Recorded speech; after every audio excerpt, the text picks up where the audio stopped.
hear sweet destruction calling my name. I will become the origin of new change. Free all the day's slaves while I bury the oppressors. Violence breeds more violence, that's my daughter, let me dress her. Name Vanessa, pull her out the dresser, slap on the suppressor. God bless her, though she has a temper, so you should not stress her. Let her hit him in the chest, penetrate the vest, hit her in the breast, put him on a stretcher. Now they flirting with death, they searching for every breath, yet every breath becomes less. Eyes rolling back.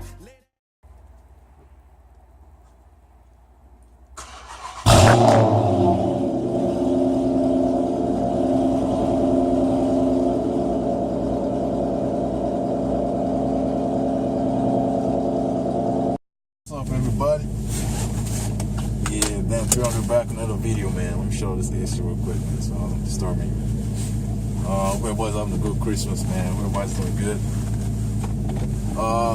So today, I just want to make a quick video, you know, talking about my favorite MOPAR products, cars, I guess you can call it. So without further ado, now this is my top 5 favorite, you know. So obviously number 1 is the first, and you know, and so on like that. So on my number 5, my favorite MOPAR product is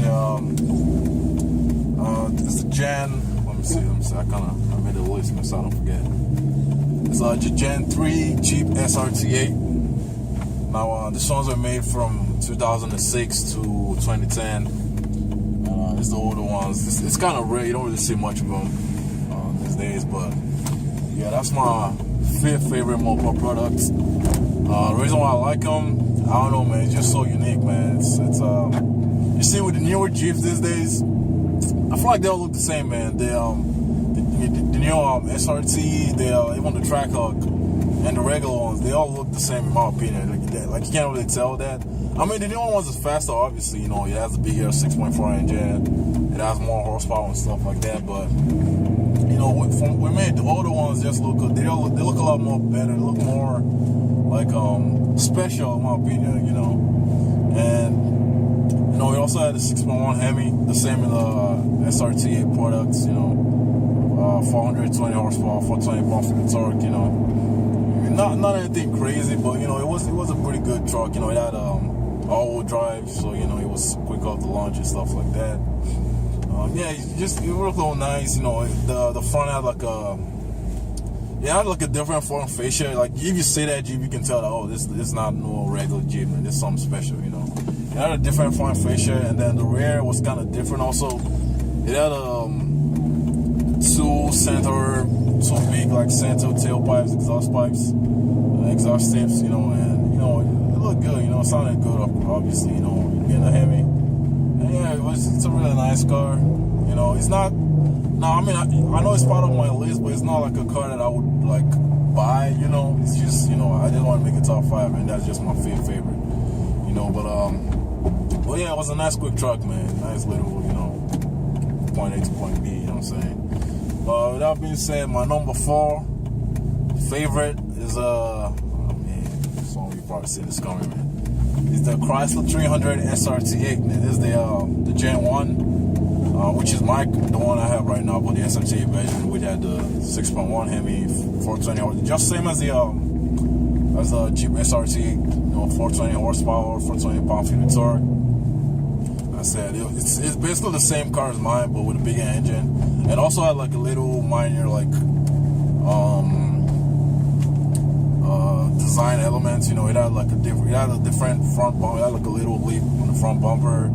It had a rear spoiler. It had 20-inch wheels from the factory. You know, it's a nice car. Like I said, it's just one of those cars that I just feel like it looks a lot better than the newer ones. Because don't get me wrong, the newer ones look good also. Just like the Jeep SRT8, the newer ones also come with the, I mean, they don't make them anymore, obviously, but when they made them, it came with the 6.4, shit.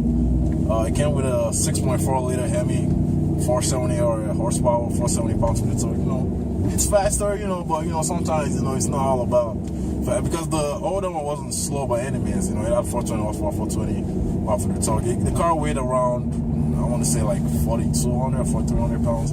So yeah, it was heavy, but the newer ones also were a lot heavier than the older ones. So just keep that in mind. So But yeah, it's a nice car, man. I just, you know, there's just something about this first, just on Gen 1 300. It just looks so like, it looks kind of old, but not old in like a bad way. It's like, oh man, I don't want to drive that old piece of crap. Like, it looks more like an older, I don't want to say classic, because, you know, it's not a classic car by any means, but I don't know, it just looks good, man. It's, you know, the body line, the front, the side profile, everything just about that car just looks good, man. You know, the interior was, it's just, you know, not really the best, but then again, you know, you don't really buy that kind of car for, like, you know, you want the interior, all that. You know, you buy it for the engine, you buy it for the power, you buy it for the experience, you know, that kind of thing. So yeah, that's my Ford favorite. Also, yeah, like I said, it's the same as this one, so the same chassis and everything. Well, it's moving on, man. My number 3. Now this, from my number 3 to my number 1. These are the cars that I would want to own at some point. These are cars that I want to buy. You know, if I have the money, like I definitely want to own all these 3 cars. You know, at this point and at some point, right? So my number 3 favorite car is the Ram SRT10. Now, you know, one of those cars, they don't make it anymore. They only made it from 2004 to 2006. You know, it was a nice little truck. It was basically a Ram with a Viper engine in it. I think it was 8.3 liters at the time.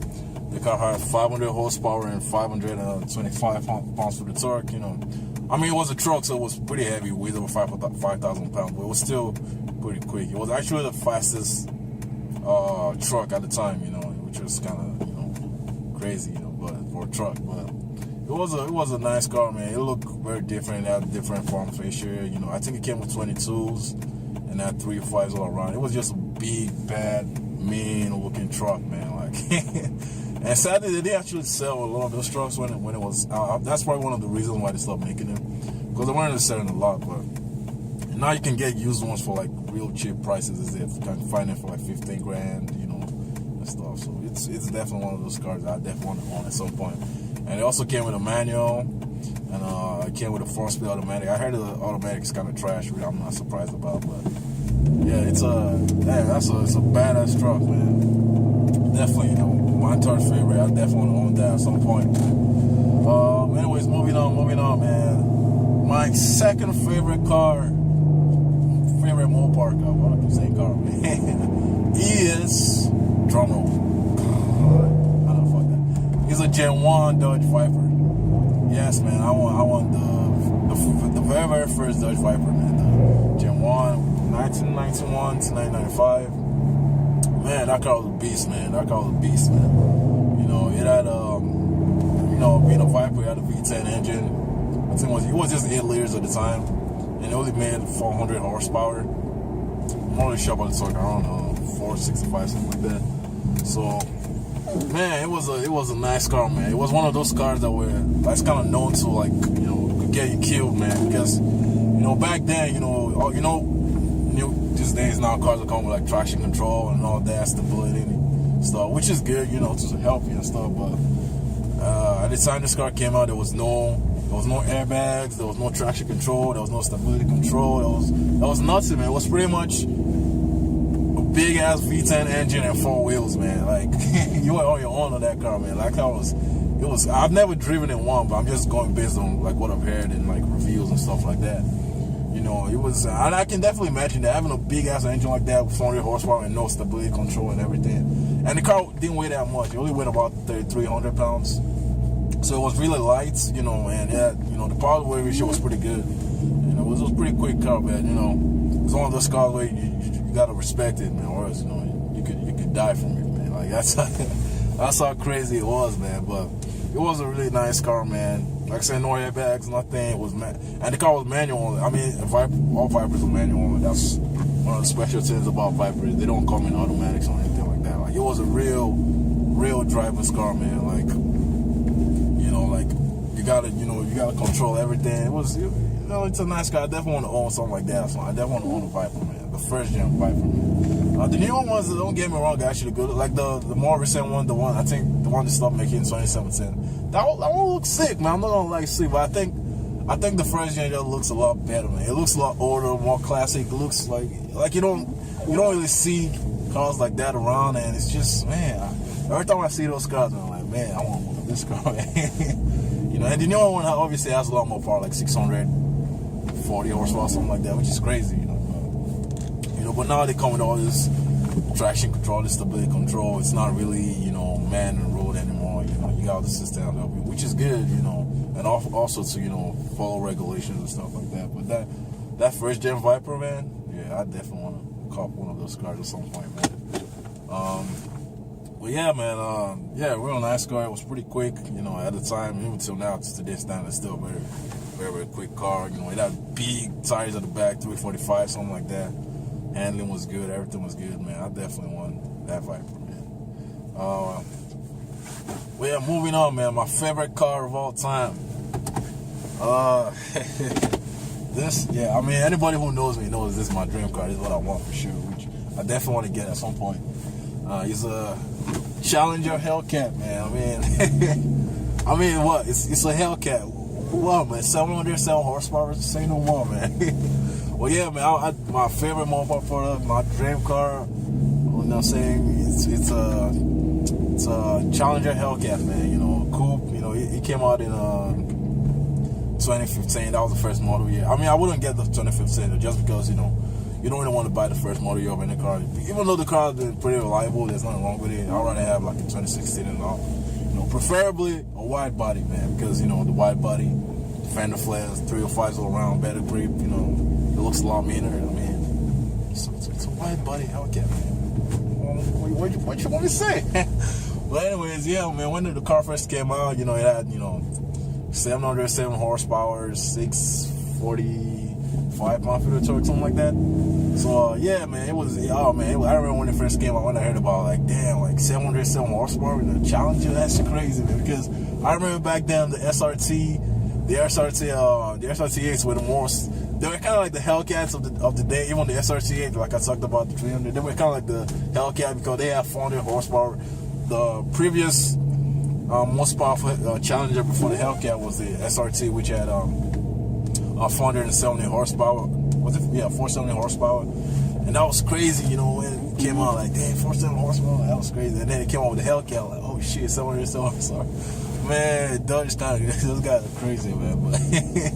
But yeah, man, the car 700. I mean, there's nothing can go wrong with that car, man. You know, it came with you can get automatic, you could get a 6-speed manual. You know, really fun car, really fast car. Like, I've never driven in one, you know, and now you can get used ones for like anywhere from 45 grand, 50 grand, you know, and stuff like that. But yeah, it's a really nice car, and even the newer ones from the 2019s now they even making more horsepower, which is kind of crazy. Like 707 horsepower was not enough. They Dodge like, you know what, let's put 10 more horsepower. The newer ones now make it 717 horsepower, which is just ridiculous, man. But hey, I'm not complaining, man. You know, you can never get enough horsepower. But yeah, man, 717 horsepower. I mean, I don't need 717 horsepower, man. Just give me 707. That's enough. I'm not even asking for too much, okay? And now they even coming out with the red eye, you know, which has 797 horsepower, which is like, what is going on?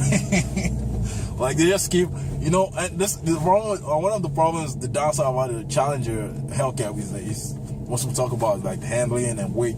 You know, the car weighs a lot, like 4,400 pounds, something like that. I'm not really sure the exact weight.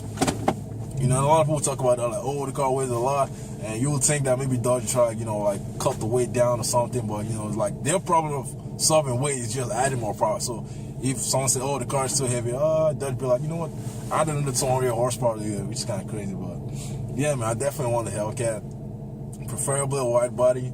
You know, I think that's definitely one of I think that's the best MOPAR product in my opinion, you know. And also the price, man, like the value you get for the amount of car and power you get, it's just crazy. Even the Aventador don't even come with that much power, which is crazy, you know what I'm saying? Like, a lot of supercars don't even come anywhere close to that power, you know what I'm saying? Don't get me wrong, those cars are probably better on the track and all that, but, you know, I'm not driving on the track, man, you know what I'm saying? But it's a real nice car, and it just looks so mean. The Hellcat, you know, that's one of, like, I think that's the only true muscle car these days. Because a lot of cars now, like the Camaro, the Mustang, they are more like, you know, sport cars. Why the Challenger is more like true to the, like, muscle car era. You know, it looks not exactly, but it looks very similar to the older Challengers they made back in the 70s and then. And yeah, it just looks so good, man. Like, oh man, I definitely want that car. But anyways, that's the video, man. That's the video. That's all I gotta say. That's my favorite. Now, even notice I didn't talk a lot about the older one, like the 78 Chargers, because I don't really know much about classic cars like that. But anyways, I hope you enjoyed the video, man. This is just my opinion. I mean, everybody, sometimes have their own opinion on whatever you think, but this is my favorite MOPAR of all time. And anyways, thanks for watching the video, man. Please like, subscribe. I got some more videos rolling out. So, Merry Christmas, by the way. Yeah, that's it, man. Out.